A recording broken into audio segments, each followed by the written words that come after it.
Apply Psychology for Better Thinking in Business and Life Video Series ကနေကြိုဆိုပါရစေ။ဒီ Video Series မှာကိုယ့်ရဲ့စီးပွားရေးနဲ့နေ့စဉ်ဘဝမှာပုံမကောင်းမွန်တဲ့စဉ်းစားဆုံးဖြတ်နိုင်စွမ်းတွေလှုပ်ဆောင်လာနိုင်စေဖို့စိတ်ပညာကိုအသုံးချနိုင်မဲ့နည်းလမ်းတွေကိုလေ့လာမှာပါ။စိတ်ပညာကိုထိထိရောက်လေ့လာအသုံးချနိုင်မယ်ဆိုလို့ရှိရင်ကိုယ့်ရဲ့စီးပွားရေးနဲ့လုပ်ငန်းခွင်မှာဝင်ငွေနဲ့အကျိုးမြတ်တွေပိုတိုးလာမယ်ဆုံးဖြတ်ချက်တွေပိုပြီးတော့ကောင်းလာမယ် customer တွေပိုပြီးတော့မှဆွဲဆောင်လာနိုင်မယ်ကိုယ့်ရဲ့နေ့စဉ်ဘဝမှာဆိုလို့ရှိရင်လူတွေကိုအကောင့်ဘက်ကနေလွှမ်းမိုးဆွဲဆောင်လာနိုင်မယ်ရိုးရိုးရှင်းရှင်းနဲ့ထိထိရောက်စဉ်းစားတွေးတောလာနိုင်ပြီးတော့မှရွေးချယ်မှုအမှားတွေဆုံးဖြတ်ချက်အမှားတွေကိုရှောင်ကျဉ်လာနိုင်ပါလိမ့်မယ်ဒီဗီဒီယိုမှာတော့ညှိနှိုင်းတဲ့အခါမှာအသုံးချလို့ရတဲ့စိတ်ပညာတရားမှုတစ်ခုဖြစ်တဲ့BATNA ဆိုတဲ့အကြောင်းကိုပြပြပေးသွားမှာဖြစ်ပါတယ် BATNA BATNA ပေါ့နော်ဒီဥစ္စာကတော့ negotiation psychology စာအုပ်တွေထဲမှာအတွေ့ရများတယ်ညှိနှိုင်းတဲ့အခါမှာအသုံးချတဲ့နည်းလမ်းတစ်ခုဖြစ်ပါတယ်အဲ့တော့ဒီအကြောင်းလေးကိုကျွန်တော်တို့စပြီးတော့မှလေ့လာလိုက်ရအောင်ညှိနှိုင်းတဲ့အခါမှာကျွန်တော်တို့တွေကကိုယ့်ရဲ့ညှိနှိုင်းနိုင်စွမ်းပေါ့နော်ကိုယ့်ရဲ့ဒီညှိနှိုင်းမှုအောင်မြင်နိုင်စွမ်းကိုမြင့်တင်လို့ရတဲ့နည်းလမ်းနှစ်ခုရှိတယ်ပထမတစ်ခုကတော့ importance ပေါ့နော်ကိုကဒီညှိနှိုင်းမှုကိုဘယ်လောက်အထိအရေးတကြီးလိုအပ်နေရလဲကိုကဒီညှိနှိုင်းမှုအောင်မြင်ဖို့အရန်လိုအပ်နေတယ်ဆိုလို့ရှိရင်ကိုစီမှာ power နည်းနည်းမယ်ကိုကဒီညှိနှိုင်းမှုကိုတိတ်ပြီးတော့မလိုအပ်ဘူးတစ်ဖက်လူကညှိနှိုင်းမှုလိုအပ်တယ်ဆိုလို့ရှိရင်ကိုစီမှာ negotiation power ပို့ပြီးတော့မှ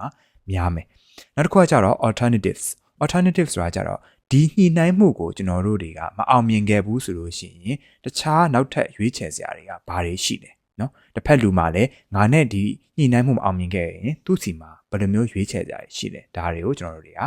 BATNA ဆိုခေါ်တယ် BATNA ဆိုတာသူ့ရဲ့အရှေ့ကောက်ကကြတော့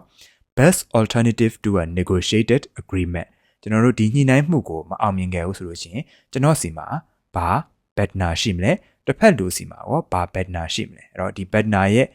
့အဓိပ္ပာယ်ကတော့ဒီညှိနှိုင်းမှုမအောင်မြင်ခဲ့ဘူးဆိုလို့ရှိရင်တခြားရွေးချယ်စရာအကောင်းဆုံးဒုတိယရွေးချယ်စရာကဘာလဲဒါကို BATNA လို့ခေါ်တယ်ဒီ BATNA ဆိုတဲ့ terms တွေကို Fisher တို့သူတေသနအဖွဲ့က2011ခုနှစ်မှာစပြီးတော့မှဖော်ထုတ်ခဲ့တာဖြစ်ပါတယ်အဲ့တော့နောက်ထပ်စိတ်ပညာလေ့လာမှုတစ်ခုဖြစ်တဲ့2008ခုနှစ်မှာလုပ်ခဲ့တဲ့သူတေသနမှာဆိုလို့ရှိရင်လည်း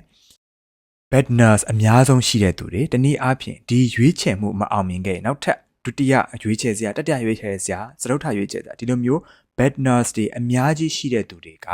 ညှိနှိုင်းရွေးချယ်မှုတွေမှာပို့ပြီးတော့မှ power ပိုရှိတယ်တစ်ဖက်လူအပေါ်မှာလည်းပို့ပြီးတော့မှလွှမ်းမိုးမှုရှိတယ်ပြီးသွားလို့ရှိရင်တစ်ဖက်လူကလည်းကိုယ့်အပေါ်မှာအတင်းကြီး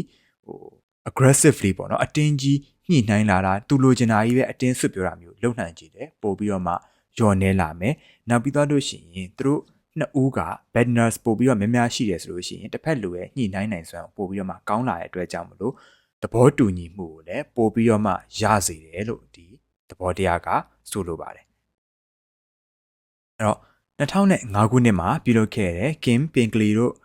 စိတ်ပညာသုတေသနအဖွဲ့ရဲ့သုတေသနအရလေတဲ့ကိုယ့်ရဲ့ညှိနှိုင်းဆုံးဖြတ်နိုင်စွမ်းကိုတိုးတက်လာစေဖို့အတွက်ဆိုလို့ရှိရင် BATNAs ကိုနီလန်3မျိုးနဲ့လုပ်လို့ရတယ်မြင့်တင်လို့ရတယ်ပေါ့နော်အဲ့တော့အဲ့ဒီနီလန်3မျိုးကဘာလဲဆိုလို့ရှိရင် quantity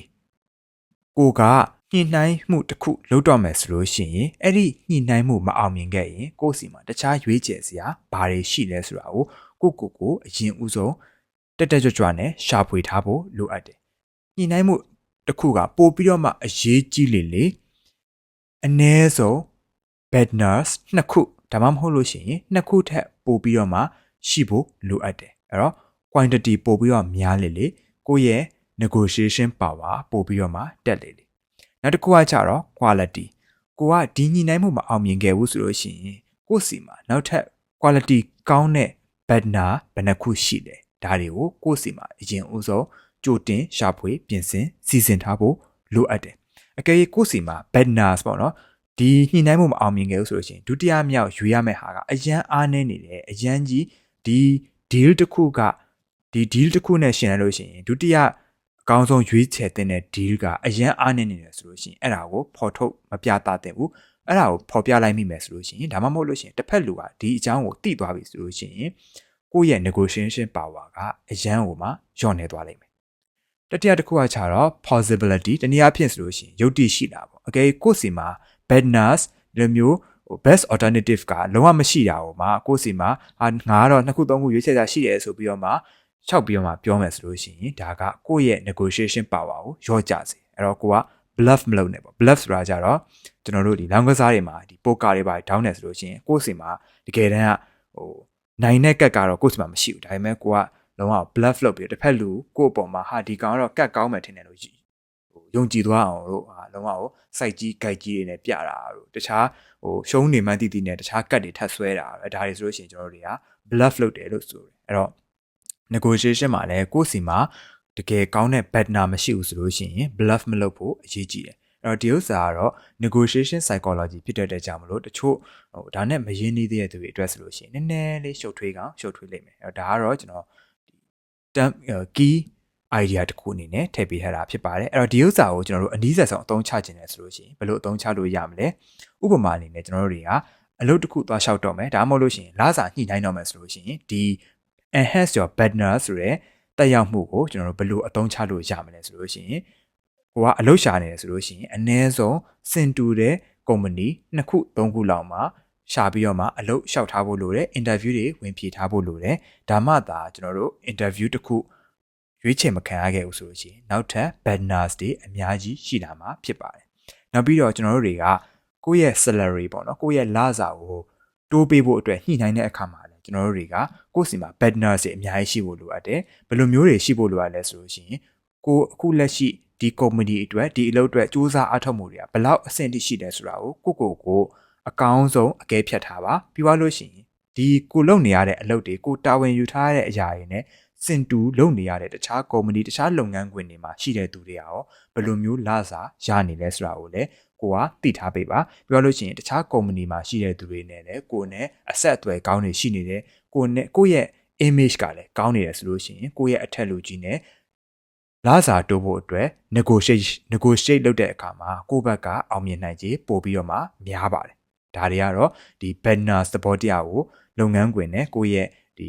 အလုပ်အကင်နဲ့အထီးရောက်ဆုံးအသုံးချနိုင်တဲ့နီးလန်းတွေပါခုနကပြောခဲ့တဲ့နီးလန်းတွေမရှိဘူးဆိုလို့ရှိရင်ကိုကလစာသွားပြီးတော့မှတိုးတောင်းမယ်ဆိုလို့ရှိရင်အငင်းခံရနိုင်ခြေပိုများပါလိမ့်မယ်ဒါတွေကတော့ partners တွေရှိခြင်းမရှိခြင်းရဲ့အားသာချက်တွေဖြစ်ပါတယ်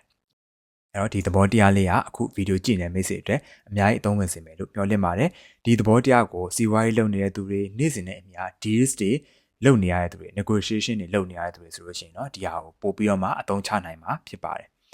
အခုဗီဒီယိုကြည့်နေတဲ့မိတ်ဆွေတွေအတွက်လည်းနောက်ထပ်ဗီဒီယိုတွေမှာစိတ်ဝင်စားဖို့အကောင်းတဲ့စိတ်ပညာသုတေသနတွေစိတ်ပညာတက်ရောက်မှုတွေနဲ့ကိုယ့်ရဲ့စဉ်းစားတွေးခေါ်နိုင်စွမ်းကိုပုံမတိုးတက်လာစေမယ့် idea တွေအများကြီးကိုလေ့လာရအောင်မှာဖြစ်တဲ့အတွက်ကြောင့်မလို့နောက်ဗီဒီယိုတွေကိုဆက်ပြီးတော့မှကြည့်ရှုဖို့လည်းဖိတ်ခေါ်ပါတယ်အဆုံးထိကြည့်ရှုပေးခဲ့တဲ့အတွက်လည်းကျေးဇူးတင်ပါတယ်